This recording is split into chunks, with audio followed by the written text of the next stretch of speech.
আজকে আমার একটা কথা বলি, জানি না আমার কথাটা কতটুকু আপনারা বিশ্বাস করবেন বা কি করবেন জানি না। সবকিছু আপনাদের উপরেই ডিপেন্ড করে, মানে আপনাদের উপরেই ভরসা যে আমার কথাটা আপনারা বিশ্বাস করবেন কিনা। আমার 2008-এ বিয়ে হয়েছে, মে মাসের 17 তারিখে বিয়ে হয়েছে। এ পর্যন্ত আমার হাজবেন্ড বলতে পারেন যে আমি কিন্তু তখন থেকেই কাজ করি। আমার হাজবেন্ড আমাকে একটা নাকফুল দিছে, আর সিটি গোল্ডের এক জোড়া চেন, মানে সিটি গোল্ডের এক জোড়া চুড়ি দিছে, আর এক জোড়া কানের দুল, একটা চেন দিছে। এই আর ধরেন এই শাড়ি চুড়ি একটা শাড়ি দিছে, এটা দিয়েই আমার বিবাহ হয়েছে 2008 সালে। তখন থেকে কিন্তু এই স্বামীর সংসারই করতেছি। কখন আমার স্বামীকে আমি বলি নাই যে এই দামে এই পোশাকটা কিনে দাও, ওই দামে পোশাকটা কিনে দাও। কখনো বলি নাই যে আমার এই যে আপনার সবসময় দেখবেন আমার হাত খালি, গলা খালি, কান খালি। আমি কখনো বলি নাই। আমি কিন্তু কাজ করি, কিন্তু আমি তো বুঝতে পারি আমার হাজবেন্ডের ইনকাম কতটুকু। এখন যদি আমার হাজবেন্ডের বলি আমার স্বর্ণের চেন বানাই দাও, স্বর্ণের চুড়ি বানাই দাও, কানের দুল বানাই দাও, এটা অযথা হবে না ভাই? বলেন, আপনাদের কাছে আমার এটা প্রশ্ন। এখন ধরেন আমি যদি বলি যে এই যে এবার নতুন ড্রেস বেরিয়েছে, কি জানি আনারকলি, না জানি আরো আরো কি কি ড্রেস বেরিয়েছে, অনেক অনেক দাম। আমি ড্রেস, এগুলো যদি চাই, এগুলো আমার বোকামি না? বলেন, আমি জেনে শুনে কি পারবো? এটা এটা আমার মনে হয় আমার কাছে এটা বোকামি ছাড়া আর কিছুই না। কেন, আমি জানি আমার হাজবেন্ডের 2-4-20 হাজার টাকা ইনকাম, সেইখানে যদি আমি একটা হামি দামের ড্রেস চাই, সেইখানে ধরেন 5-6 হাজার টাকা যাবে। আমার জন্য যদি 5-6 হাজার টাকা সে ভাঙে, তার তো একটা ছেলে আছে, মেয়ে আছে, তার ভাইয়ের ছেলে মেয়ে আছে, বোনের ছেলে মেয়ে আছে, সে নিজে আছে। এখন আমি যদি যাই না শুনে অবুঝের মতো চাহিদা, আমার যদি অবুঝের মতো চাহিদা থাকে, সেই সংসার কি টিকবে বলেন? টিকবে না। কিন্তু আমি মনে করি আমি ধরেন এই যে 5,500 বা 6,000 টাকা হামিরামের ড্রেস আনলাম, আমি একদিন পরলাম, তাতে লাভ হইলো কি? আমার স্বামীর মনে এখানে একটা কষ্ট জমবে যে আমার স্ত্রী সবকিছু যাই না শুই নাও আমাকে এত বড় একটা বিপদের মধ্যে পালাইলো। সে দেখা গেছে সে আমার ঝগড়াঝাটির কারণে বা আমার মন খারাপ থাকবে সেই কারণে সে সবাইকে বঞ্চিত করে আমাকে একটা ওই হামিরামের ড্রেস আইনাচ্ছে। তাতে কি ভালো হবে বলেন? আমি চাই যে আমার আমি আমি চাই না কিছু। আমার হাজবেন্ড এবার বললাম না, আমাকে 500-400 টাকা দামের দিয়ে একটা শাড়ি এনে দিছে, আর 400 টাকার শাড়িটা আমার সাথে গিয়েই আমি আনছি। সেটা অত দামি না, 500-400 টাকা দামের শাড়ি, আলহামদুলিল্লাহ সেটা আনছি।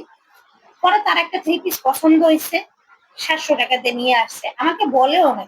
দেখেন, এই যে 700 টাকা আইনা দিছে, এই যে একটা ভালোবাসা, তার যে একটা ভালোবাসা, বা তার যে তার প্রতি আমার যে একটা বিশ্বাস, সেটা সবাই আনছে। পরে আমাকে বলতেছে, মুক্তা তোমার হাজবেন্ডের চয়েস আছে, দেখো এখনো তোমাকে ভালোবাসে। এই যে কথাটা, এই কথাটা কিন্তু আমার বুকটা ভরে গেছে, ঠিক আছে?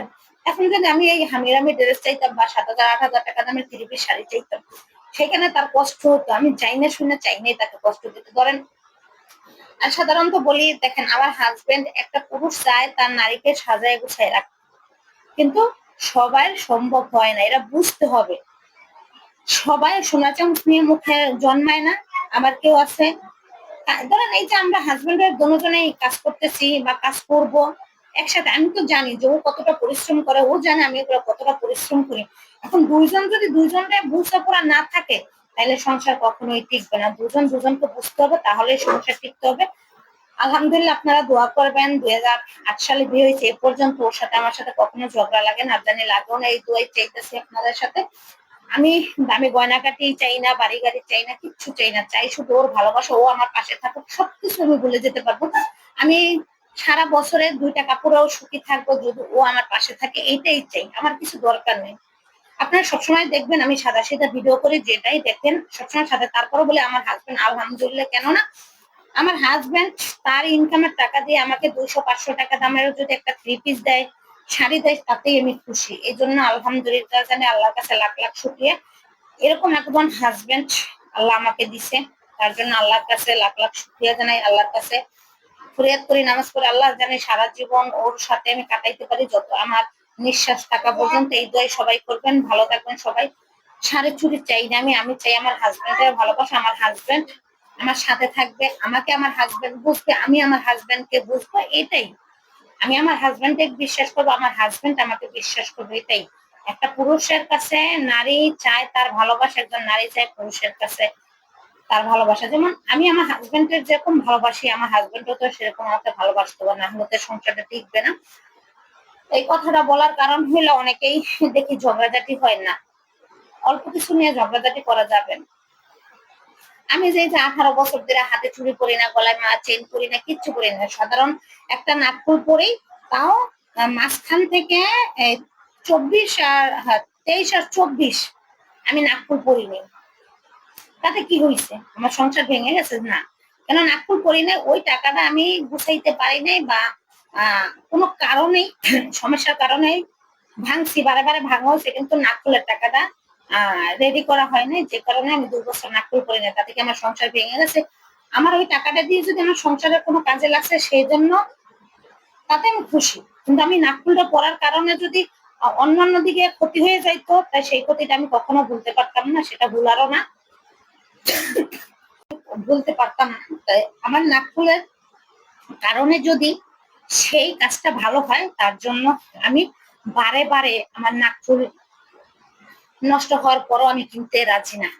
আমার কথাগুলো যদি ভালো লেগে থাকে, লাইক কমেন্ট শেয়ার করুন। এটা আমার ব্যক্তিগত কথা, এটা কারো কথা না, সেইটাই আমি বললাম। যদি ভালো লাগে লাইক কমেন্ট শেয়ার দিয়ে পাশে থাকবেন। সবাই ভালো থাকবেন। আল্লাহ হাফেজ। আসসালামু আলাইকুম।